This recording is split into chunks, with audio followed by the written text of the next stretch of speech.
Hello and welcome to Steve McDonald's Arts and Crafts, and today what I'm going to be doing is I'm going to be testing out whether you can put washi tape on top of resin and then do a pour on top of that and see what happens and see how it comes out. Everything I use today will be linked in the description below, so don't worry if you can't find it.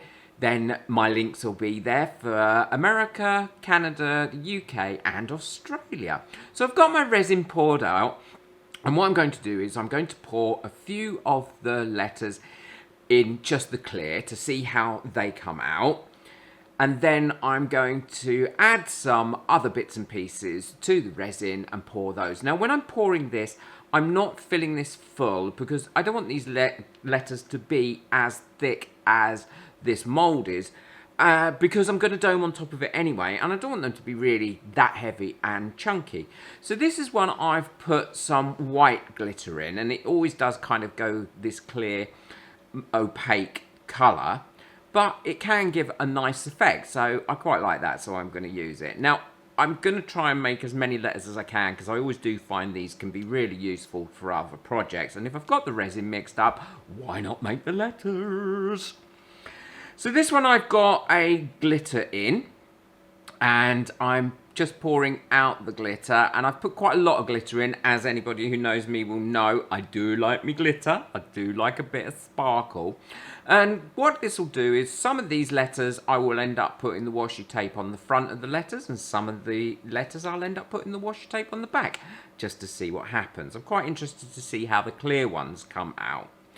So here I've got some micro fine glitter, which I'm absolutely loving. And thank you very much to the person who sent me these bits and pieces. A lovely subscriber sent me the washi tape and the glitter. I really appreciate that. Thank you very much. And if you want to send me anything, my PO box is in the description below. Everything's always appreciated. So carrying on, pouring out this silver, and then ensuring that I've got enough in there. I'm just going to make another one here with a little bit more of the glitter, and I'm going to carry on and fill these letters up using some glitters and some mica powders. Well, these are all cured up now, and I've chosen the washi tape that I'm going to put on it. So all I need to do is just take these out of the mould. Now, some of these I'm going to put the washi tape on the front, and some I'm going to put on the back. But there is an important thing that you must consider as well when using the washi tape or any sort of tape to colour things on resin, and I'll tell you what that is in a second. Now, I'm not going to do all of these because that would be unnecessary for what I've got planned, because I've got something else planned for some of these letters. Okay, so I've done a couple. This one I've done on the front, and this one I've done on the back. Now, with regards to putting on the washi tape, now, washi tape has like almost like a greasy, not a greasy, but almost like a silky feel to it, I always find. And what you're going to find, I think, is that if you cover this completely in resin by doming this up, what you're going to end up with is the resin, once it's cured, popping off, because it's going to be almost like a silicone mold, I think. So my advice would be is when you put the washi tape on is to go round it, I'll show you, with a blade. So for instance, I'm going to do this A. Now this is going to be quite an easy one to do because it's almost like a repeating pattern. I'm just going to go around it. I'm going to put the washi tape on the back of this one, and then what I'm going to do is go round it with a blade and make sure that there is a bit of the edge exposed on the resin, because that way the resin will attach to the resin and then it won't pop off. See what I mean there? So what I've done is I've got a little edge there. Now, it doesn't matter if this blade scratches your resin at all. I mean, don't go too deep. There's no need for that, because as soon as you put the new resin on, that scratch will disappear anyway completely. But this way your resin has got something to grip onto, as you can see in this one and this one where I'm doming it on the front, and it should be there permanently as opposed to popping off, because I just think that this tape will cause, and especially if it's a shiny tape, will cause the resin to release off the actual piece of resin itself. Well, these are the ones that I've decided to finish off, and as you can see, I've put some on the back here and some on the front like this one. And I've left a little rim all the way around to ensure that I get a little bit of adhesion on resin to resin. I'm not sure I'm going to like this one because obviously through it being a clear one, you can see the back of the washi tape, but it might come out all right, who knows. But I'm quite liking the idea of having the colour on the backs of these, especially when they're domed. And I think that one looks quite cute with the little putty cuts. Well, I'm ready now to dome these up, and I always dome using a pipette because I find I'm a lot more accurate, and because I have a bit of a tremor as well, if I pour it out of a little jug or a pot, I end up getting it all over the place. Now, that is really messy, and I'm messy enough as it is without having to make more mess and waste resin. And what I use is, I use the plastic of the pipette to ensure that I get the resin right the way to the very edge, so the surface tension of the resin stays there and gives a great dome. I'd just like to say a quick thank you to all my members whose names are coming up now, and if you'd like to benefit from being a member and all the perks that comes with being a member, the link for that is in the description below. We're currently running a series on how to set up your own small micro business and sell your arts and crafts, which is going really, really well. So I'm using the pipette, making sure that the resin is over all the areas that I want to get onto, and ensuring that the resin is onto the bits that I cut out on the edge to ensure that the resin to resin contact is excellent and this isn't going to pop off from these pieces once they're cured up.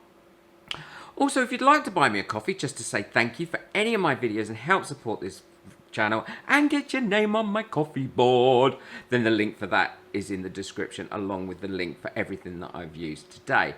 So I'm going over it, popping it with my lighter, and then I'll let it cure up. Well, these are all cured up now, and I think they've cured up lovely. And actually, the washi tape really does work very, very well in there. And then because we left that little rim around the edge, it's not going to pop off or do anything that it shouldn't do because it's well adhered to there. So what we now need to do is sort out how to turn these into key rings, if that's what you want to do with them. Now, looking at them, this is the one where I put it on the actual back of the piece. And I think that's come out lovely. I do quite like that pattern.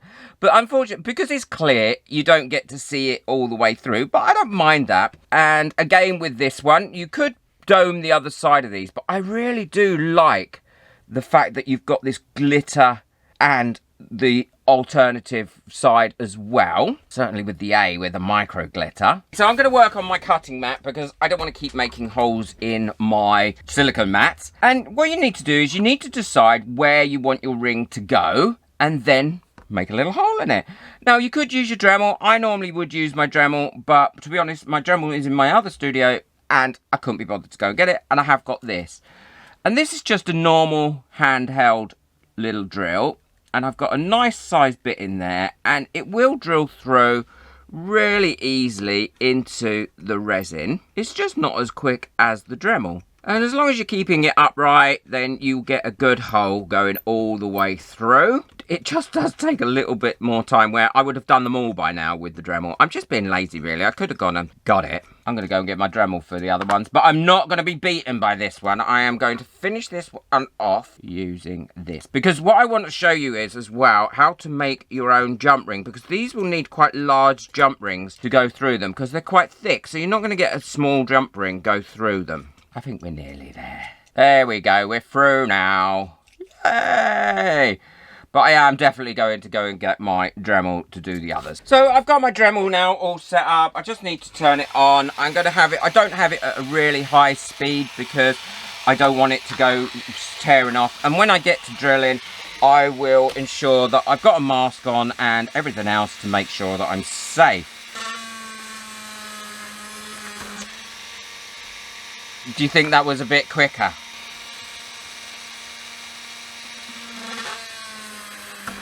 So to make large enough jump rings, what I've got is I've got this 0.6mm wire, and it's silver plated, and I've got a piece of dowel here as well. And all I do is I go round, twist my wire onto the dowel like this. I always make more than I need, and I just stick them in the box, and then they're ready when I need them. Push them together.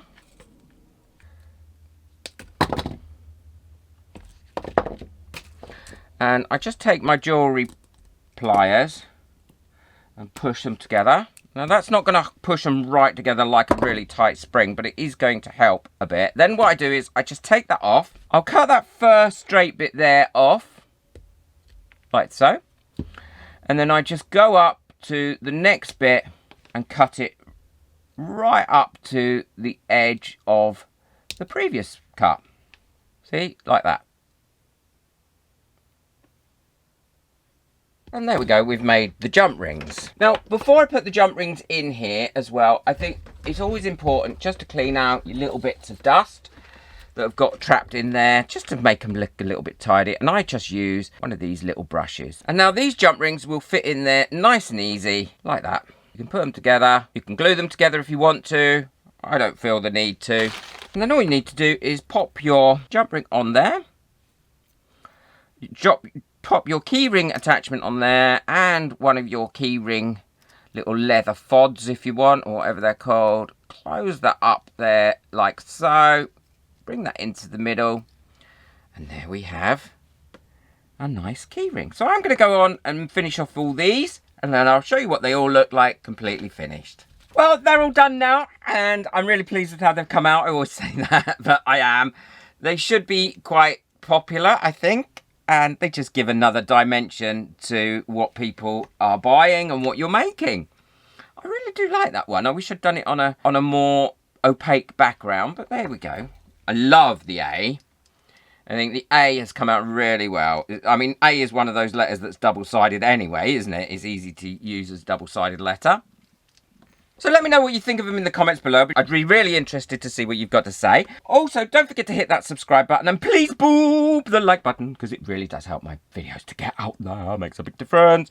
And if you'd like to buy me a coffee, just to say thank you and help support my channel, then the link for that is in the description below. And don't forget, you'll get your name on next month's coffee board. Take care. Enjoy your resin. I hope you found this useful. Bye.